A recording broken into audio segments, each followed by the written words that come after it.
Well, good evening. Welcome to the May 21st edition of the Carolina Weather Discussion. I'm Ricky Matthews, not in Carolina right now. I'm back in Hampton, Virginia, home for summer break after UNC Charlotte let out for the spring semester.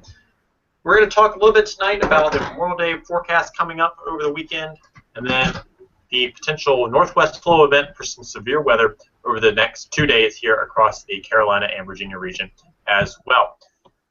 Over in the Charlotte area today, reached a temperature about 85 for a maximum. That was around 3 o'clock this afternoon.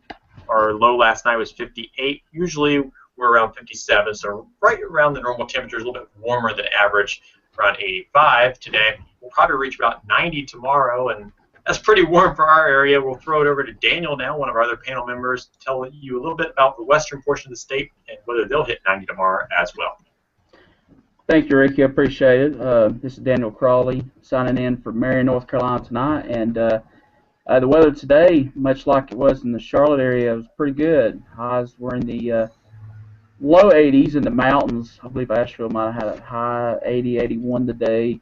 Down here in the foothills of McDowell County, we were in the 84 to 85 degree range. It's just good mid to late spring weather. Humidity's still pretty tolerable. And partly cloudy skies, and that's kind of been the theme even after last weekend, and that trough had come through last weekend and had all that cool weather for a few days. It has started to warm up, especially over the last 2 days, and that will continue a little bit tomorrow. I would guess for my area in the foothills, it'll probably jump up another couple of degrees. For the Asheville area, probably a couple degrees as well. They'll probably hit about 82 or 83 tomorrow. As you even go higher up in elevation, like the high country, like Boone, temperatures are still in the 70s. So, you know, we are here in the latter part of May, and the weather's still fairly refreshing, but we're getting gradually toward that sign that we're hitting early summer. But that's what's going on here in the western part of the state right now. I'm going to shift it down east to Harnett County, and Mr. Austin Taylor can give us a little information on what's going on down east. Go ahead, Austin. All right, good evening, everybody. This is Austin here in Harnett County. Today it was mostly sunny around here. We hit 90 degrees this afternoon, not quite sure the time. Last night's low was 65 degrees, but it's been nice weather the last few days and maybe a few showers tonight. Not a whole lot going on right now across the Carolina region, but that may change tonight as a few showers and thunderstorms approach the region.